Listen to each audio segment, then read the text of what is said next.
kitabu cha Mwanzo sura ile ya 9 kuanzia mstari ule wa 9 mpaka ule wa 12. Tusome kwa haraka. Kitabu cha Mwanzo sura ya 9 mstari wa 9 mpaka wa 12. Nasoma kwa jina la Yesu Kristo wa Nazareti aliye hai. Mimi ndio tazama, nalithibitisha agano langu nanyi, nalithibitisha agano langu nami, tena na uzao wenu baada yenu. Ndio. Mstari wa 10. Tena na kila kiumbe hai, tena na kila kiumbe hai kilichopo pamoja nanyi, ndio, ndege na mnyama wa kufugwa na kila mnyama wa mwitu katika nchi pamoja nanyi, ndio, wote wanaotoka katika safina, hata kila kilicho hai katika nchi. Mstari wa 11. Na agano langu nitalithibitisha nanyi, wala kila chenye mwili hakitafutwa tena kwa maji ya gharika, wala kutakuwa tena gharika baada ya hayo kuiharibu nchi.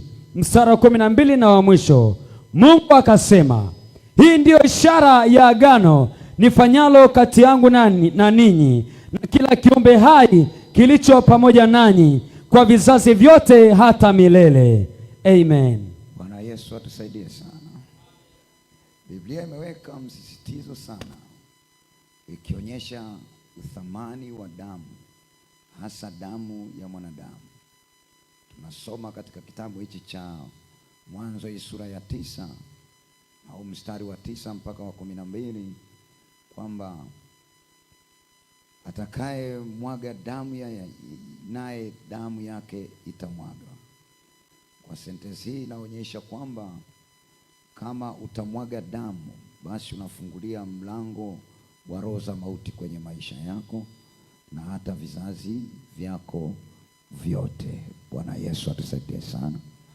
Bwana Yesu atusaidie sana. Kwa hiyo ni vyema sana ndani ya huu mwaka ukajengwa katika msingi imara kwa ajili ya Mungu na kuwa na damu ya agano la Yesu Kristo aliye hai. Amen. Hakikisha haumwagi damu ya mtu ndani ya huu mwaka, iwe kwa kumuumiza au kwa namna yoyote ile, kwa kuwa damu inaongea. Bwana Yesu asifiwe sana. Damu ya aina yoyote ile huwa ina tabia ya kuongea, iwe ni damu ya mnyama au damu ya mwanadamu. Biblia imeeleza jinsi damu ya Habili ilivyoleta laana kwenye maisha ya Kaini, kwani alimuua ndugu yake. Maandiko yanasema damu ya Habili iliongea. Ninaomba utanisomea kile kitabu cha Waebrania ile sura ya 12 na mstari ule wa 24, tusome pale.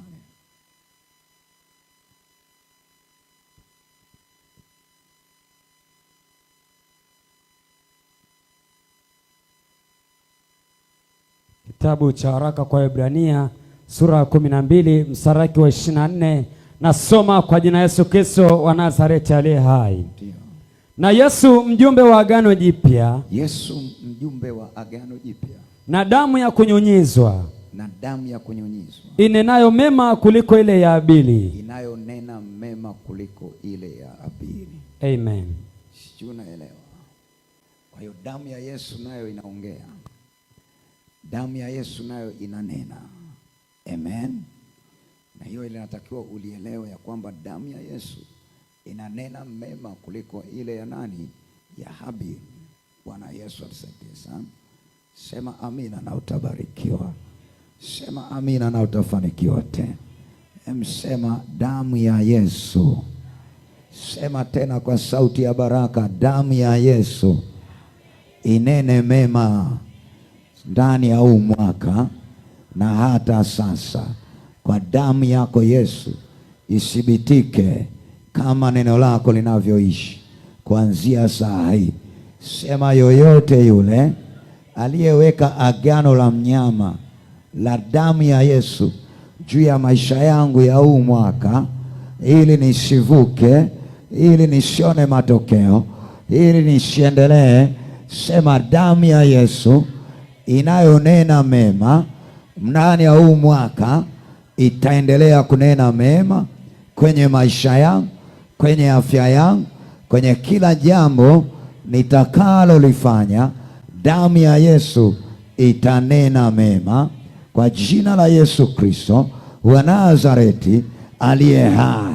Sema, yoyote yule aliyefanya agano la damu ya mnyama, ya mbuzi, ya kondoo, ya ng'ombe, ili maisha yangu yawe kafara kwake, naita damu ya Yesu ya agano jipya ikanene mema ndani ya mwaka huu wa 2025 kwa jina la Yesu Kristo wa Nazareti aliye hai. Yesu abariki mtu mmoja jioni ya leo. Hii damu ikanene mema kwenye afya za watu. Magonjwa ya mikataba yaende ikaishe leo. Roho ya umaskini ya mikataba iende kutoka leo. Sema amina na utabarikiwa sana. Ongeza tena mikono kwa Yesu Kristo.